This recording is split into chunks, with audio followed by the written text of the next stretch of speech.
Breaking news mga kababayan, libu-libong namatay sa lindol sa Venezuela. Bakit isinisisi sa China?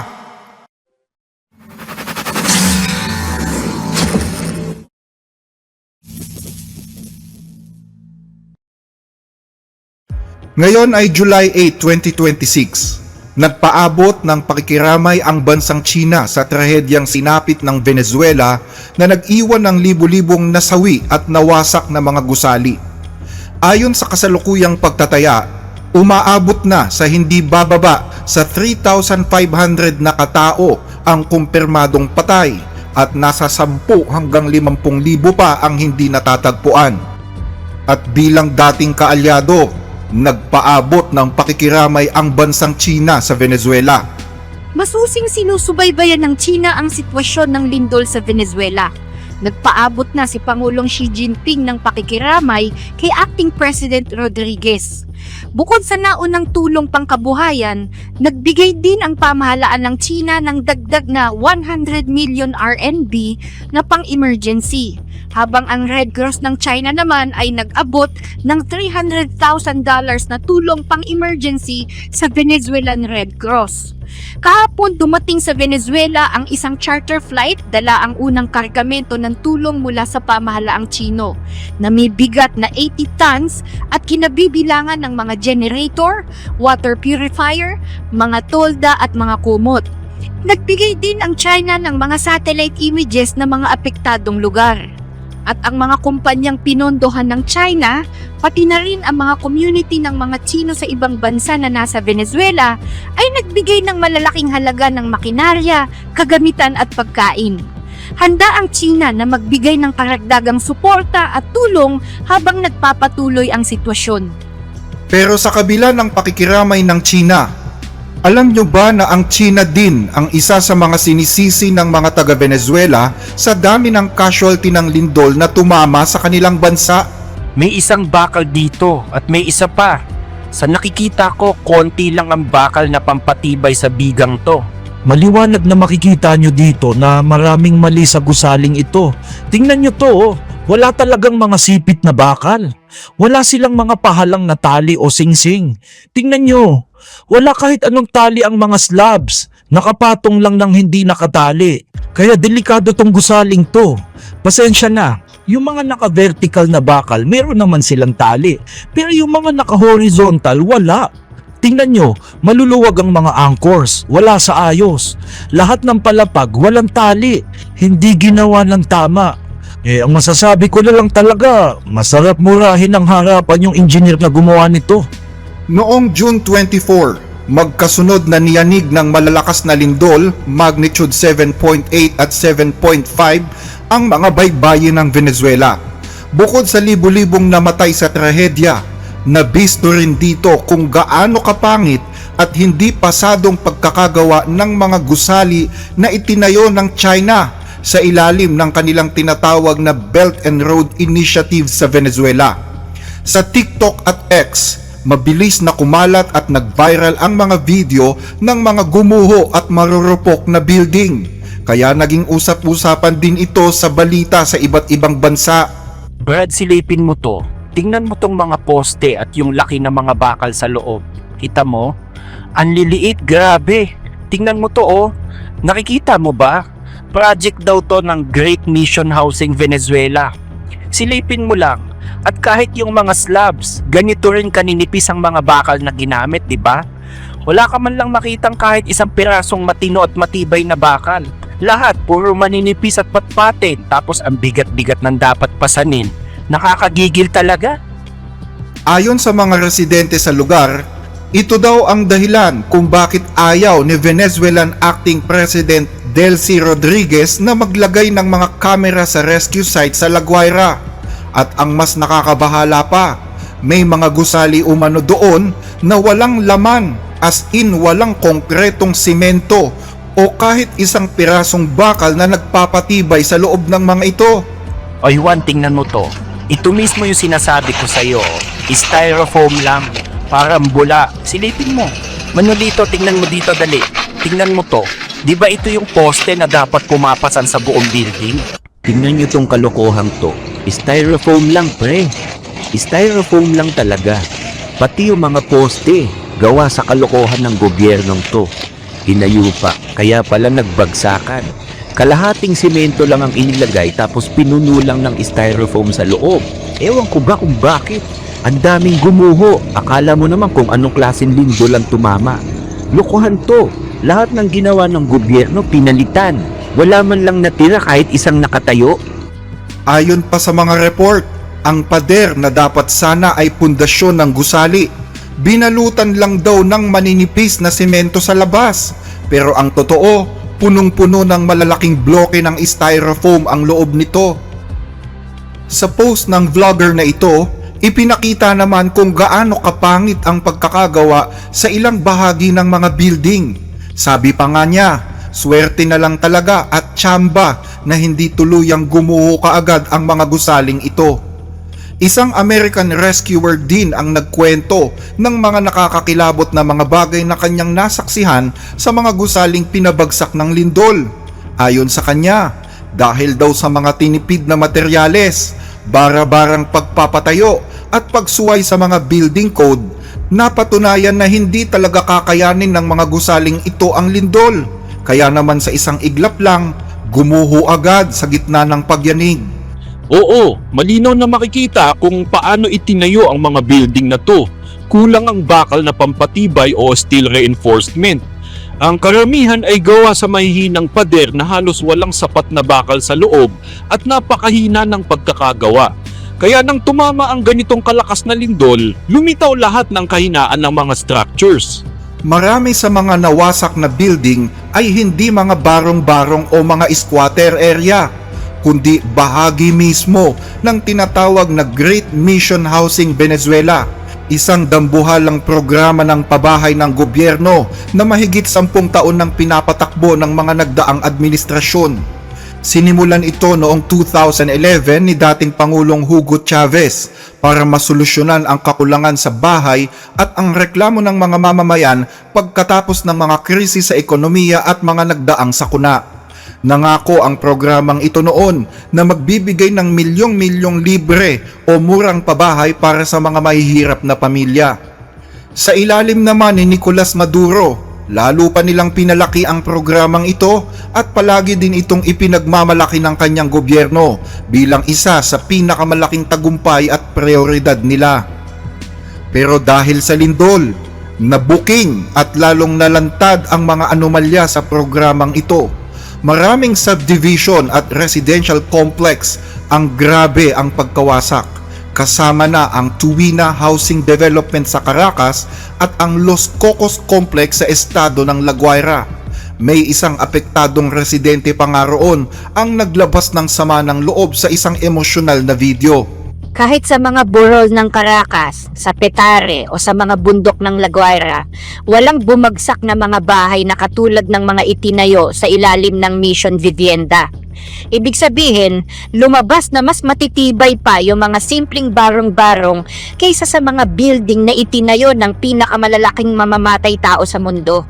Kasi kahit patay na siya, nandadamay pa rin siya ng mga buhay . Hugo Rafael Chavez Frias, itinayo mo ang pinakapangit at pinakadelikadong mga building sa pinakamalalang mga lugar na pwede mong pagtayuan. Ginawa mo lang yan para may maipagmayabang ka at masabing itinayo mo ulit ang La Guaira nang wala ka namang pakialam kung may mamatay kasi talagang baliwala talaga sa'yo ang buhay ng mga tao. Sobrang yabang mo at taas ng lipad mo. Sayang lang at hindi ka nabulok sa kulungan. Mas masarap sanang makita kitang nakakulong. Lahat ng building na ginawa ng Mission Vivienda, gumuho o kaya nawasak. Puro guho na lang ang natira. May isang lugar doon, 5 building ng Mission Vivienda ang nakatayo. Sa 5 na yon, 3 ang pira-piraso na ngayon.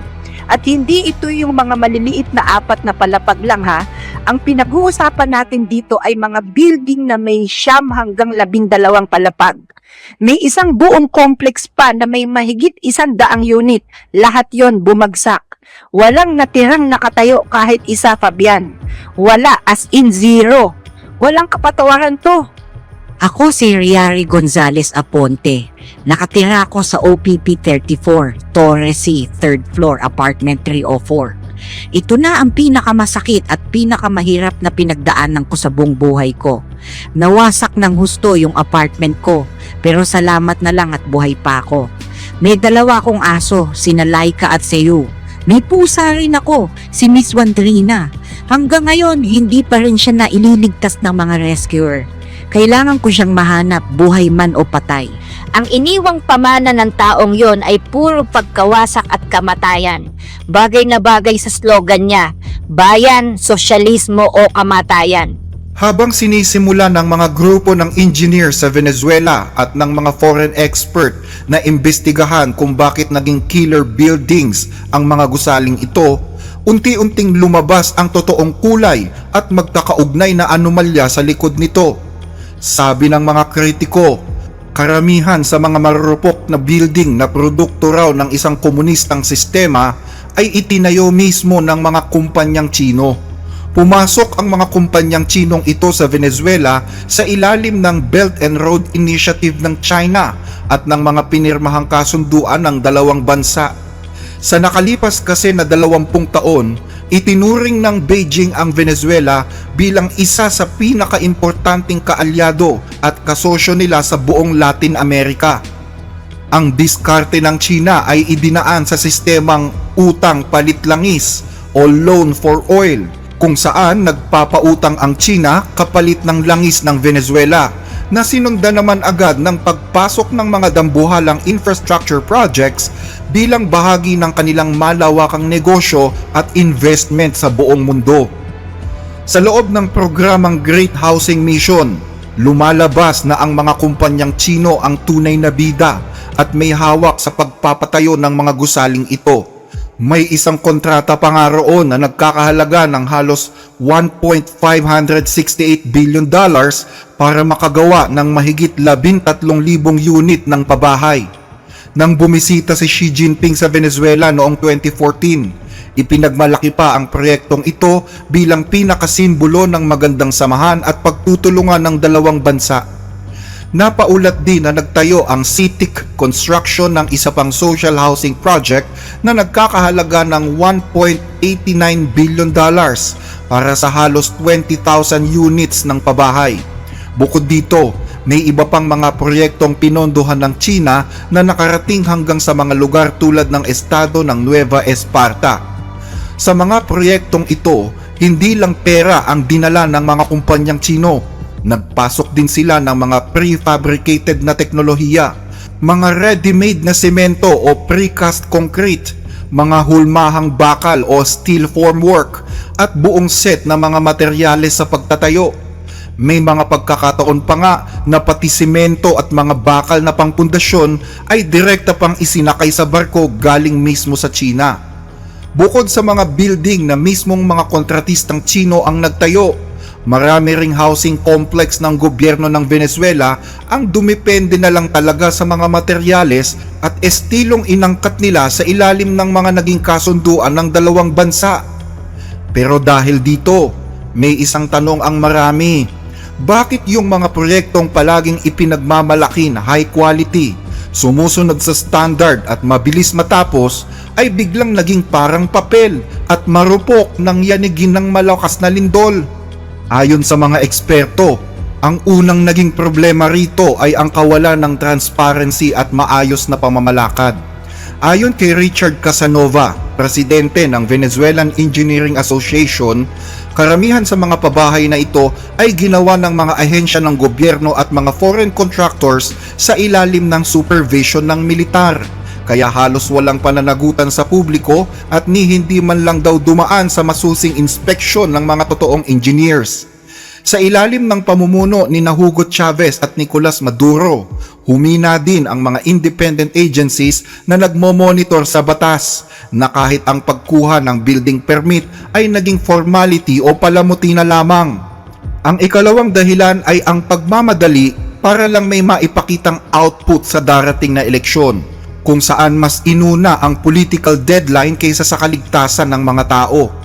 Para matupad ang mga pangako noong kampanya, at mabilis na maipamigay ang mga susi ng bahay, pinabilis at tinipid din ang oras ng construction. Sabi ng mga eksperto sa civil engineering mula sa Central University of Venezuela, marami sa mga ito ang hindi man lang daw dumaan sa tamang pag-aaral sa lupa o geological risk assessment. Maraming housing complex ang itinayo sa malalambot na dalampasigan o sa mga tabing ilog na hindi matatag ang lupa. Kaya nang lumindol, madali silang tinamaan ng soil liquefaction o paglambot ng lupa na parang kumunoy at mas lumakas ang panginginig ng mga gusali. At ang pinakamalalang hinala pa ng mga eksperto at rescue workers ay ang garapalang pagtitipid sa mga materyales at sa mismong kalidad ng building. Sabi sa mga report, sandamakmak na marupok na hollow block ang ginamit na walang kalaban-laban sa pag-uga dahil kulang sa tibay. Tapos ay wala pang sapat na bakal sa loob o sementong pampatigas o grouting. Mas matindi pa rito, nabisto na ginamitan pala ng mga materyales na gawa sa styrofoam o expanded polystyrene ang loob mismo ng mga importanteng bahagi ng building tulad ng mga poste at mga pader, mga beams at shear walls. Kaya nang tumama ang magkakasunod na malalakas na lindol, ang mga building na to na walang kalatoy-latoy at walang bakal ay bigla na lamang bumigay at gumuho sa loob lang ng ilang segundo. Ang resulta, na-trap ang napakaraming residente sa ilalim ng mga guho. Hindi lang ito basta simpleng palpak ng ilang kontraktor. Lumalabas na ito ay bunga ng malawakan at planadong korupsyon sa ilalim ng isang diktador na pamahalaan na walang sinasanto at walang nagbabantay.